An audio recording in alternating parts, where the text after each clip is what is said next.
Donald Trump का एक बड़ा बयान कि हम 1 घंटे में जो है पूरे ईरान की बिजली बंद कर सकते हैं और एक भारी जो है वो हमला कर सकते हैं। अमेरिका और इजराइल जो हैं वो ये जंग हार रहे हैं। यूएई को टारगेट करता है तो तकलीफ यूएई को तो पहुंचती है, लेकिन अमेरिका को उससे ज्यादा तकलीफ पहुंचती है। ये अड्डे हमारे लिए तो थे ही, ये अड्डे तो गालिबन इजराइल का पर्पस सर्व करने के लिए थे, और ये इस जंग का सबसे बड़ा फ्लॉ है। ये इजराइल की जंग है जो अपने मकासद ग्रेटर इजराइल, जिससे कोई अग्री नहीं करता। सदर ट्रंप साहब हैं, उन्होंने जो है जंग के 11वें रोज ही जो बता दिया है कि हम लोग जो है मुज़ाकरात के लिए तैयार हैं। तेहरान बड़ा बेताब है मुज़ाकरात के लिए। अब जो ईरान है वो निगोशिएट नहीं कर रहा, वो अपनी टर्म्स डिक्टेट कर रहा है कि मैं इन टर्म्स पे निगोशिएट करूंगा। छुपकर नहीं, खुलकर ईरान के साथ खड़ा है। ईरान पर जमीनी फोर्सेस का दाखिल करना और न्यूक्लियर स्ट्राइक्स दोनों बहुत मुश्किल काम। आज ईरान इस पोजीशन पे है कि वो टेबल पर बैठा है। We are not talking about Iran, Iran is talking.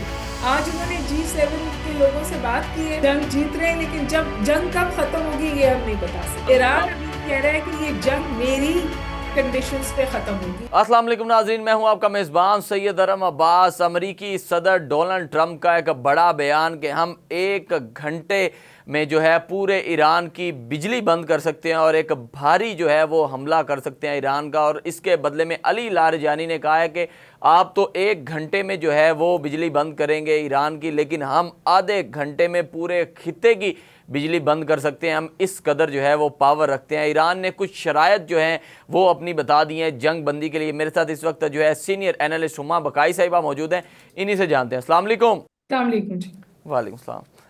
भाई सबसे पहले मुझे ये बताइएगा, जो अभी ईरान ने कुछ शराइत अपनी बताई हैं, क्या वो वैलिड शराइत हैं? क्या अमेरिका या इसराइल जो है वो सोचने पर मजबूर हो जाएगा? देखिए, इस वक्त एक ग्लोबल कंसेंसस इमर्ज हो रहा है हर जगह, और वो ग्लोबल कंसेंसस ये है कि जी ईरान जो है वो एक विनिंग स्ट्रीक पे अगर नहीं भी है तो वो सख्त तरीन मुकाबला कर रहा है अमेरिका का और इसराइल का मुश्तरका। और अमेरिका और इसराइल जो हैं वो ये जंग हार रहे हैं। इसमें ना अमेरिका के अंदर कोई इबाम है, ना यूरोप में कोई इबाम है, और ना जो रीजनल प्लेयर्स हैं उनमें कोई इबाम है। जो सूरत हाल ज्यादा मखदूश हो गई है वो जवाब है जो ईरान ने दिया है।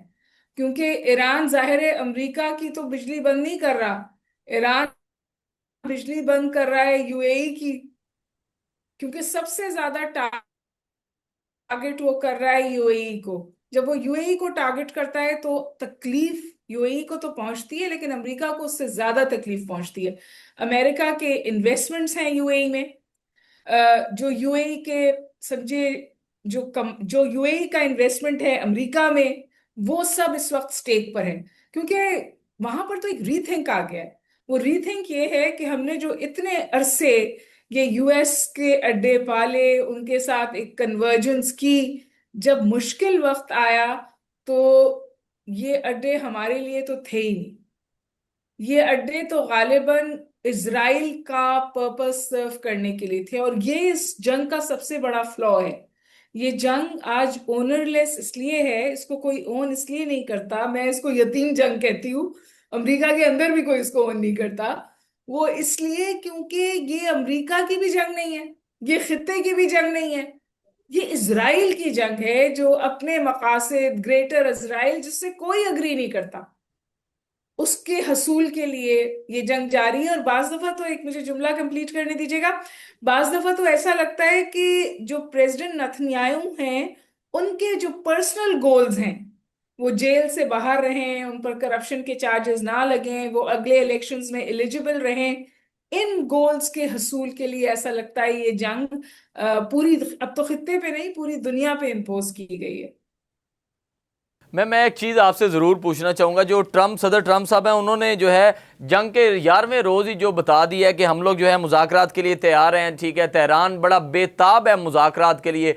और दूसरी तरफ हम जब ईरान के जो सदर हैं उनके बयानात सुने और मुश्तबा खामनाई साहब के बयानात सुने, तो ये तो बाकायदा तौर पर दोनों साइड जो है बरक्स हैं। जी बिल्कुल बजा फरमा रहे हैं आप। देखिए, हम कौन से ईरान को जानते थे? हम एक ऐसे ईरान को जानते थे जो कंप्लायंट था, जो एकोमोडेटिंग था, जो अपने जो उसकी इंटरनेशनल ट्रीटीज थी उनकी वफा करता था, उसकी वजह से अपने न्यूक्लियर प्रोग्राम को वहां रखता था जहां वो ग्लोबल कम्युनिटी के लिए एक्सेप्टेबल है। मतलब ईरान को तो इस बात की सजा दी गई है ना कि वो आईएई का सिग्नेटरी था, जिसको पाकिस्तान ने साइन करने से इनकार किया, इंडिया ने साइन करने से इनकार किया, अमेरिका ने साइन करने से इनकार किया। वो इसका सिग्नेटरी था और उसने आखिर तक इसको निभाया। उसकी सजा ईरान को, समझिए, इन सम वेज मिली। तो अब जो ईरान है वो निगोशिएट नहीं कर रहा, वो अपनी टर्म्स निगेट डिक्टेट कर रहा है कि मैं इन टर्म्स पे निगोशिएट करूंगा। और उसमें जो सबसे वाजे बात सामने आई है, जो अमेरिका के लिए इंतहाई तकलीफदेह हो सकती है, वो ये है कि जो मिडल ईस्ट है, बिलखुसूस गल्फ स्टेट्स हैं, वहां से अमेरिकन का इनखला, बिलखुसूस उनके अड्डों को खत्म करना चाहिए।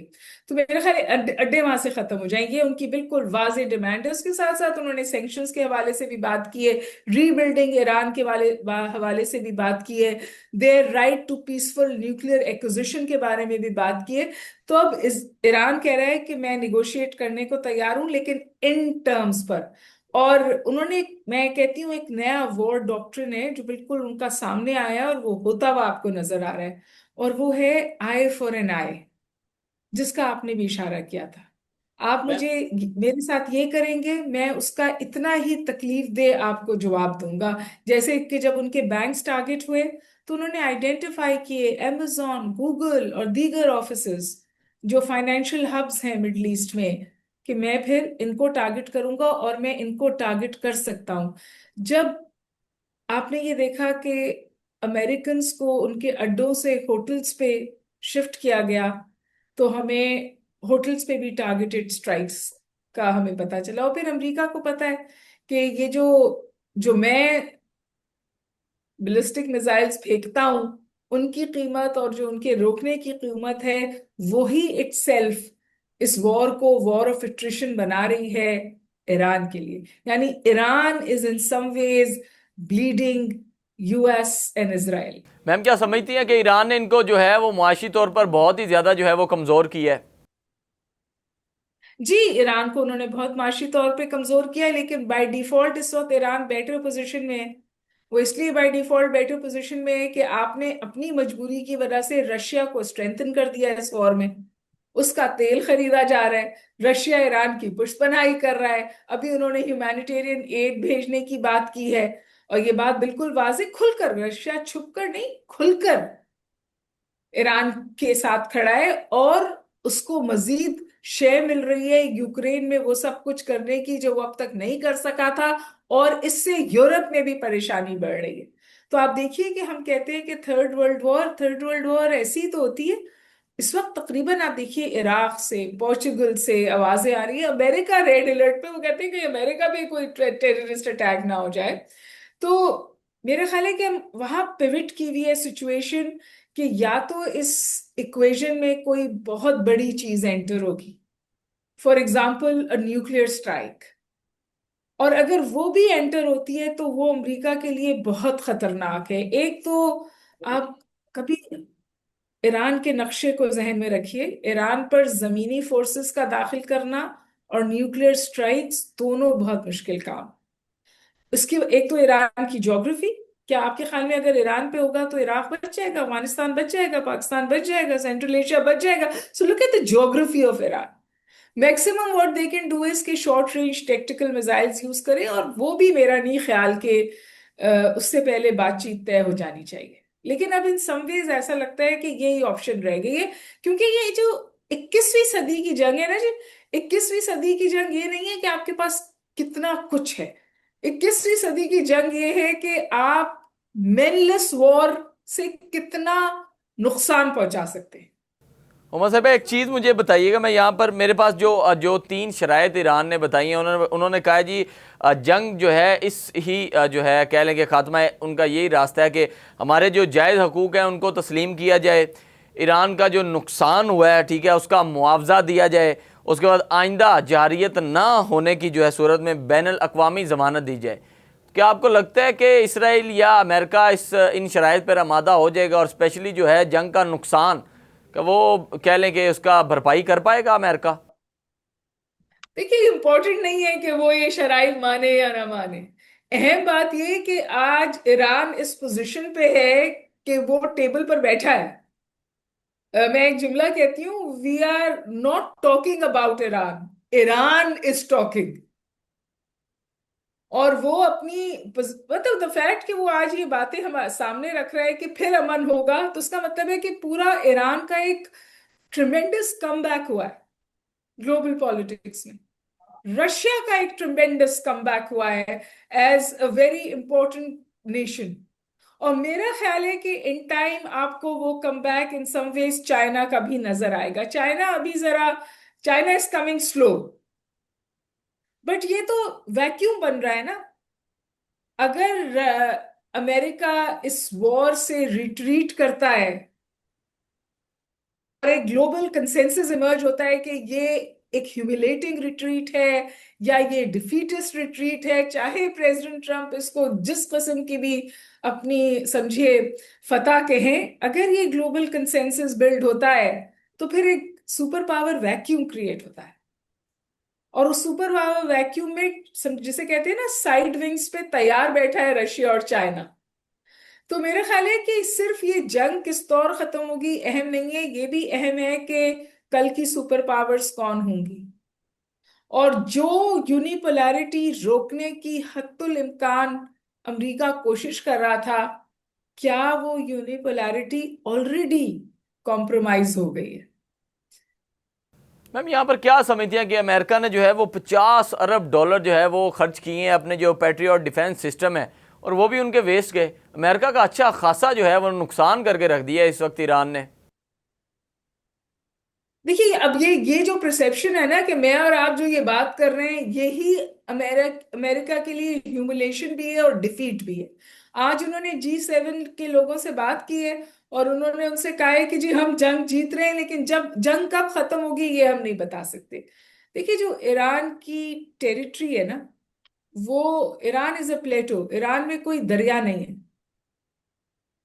और वो बहुत बड़ा मुल्क है, यानी तकरीबन यूरोपियन यूनियन के बराबर, एक कॉन्टिनेंट के बराबर मुल्क है। दुनिया का 17वां सबसे बड़ा ज्योग्राफी। तो ईरान पे जमीनी हमला इम्पॉसिबल है। ऑप्शंस इनके पास खत्म हो रही हैं।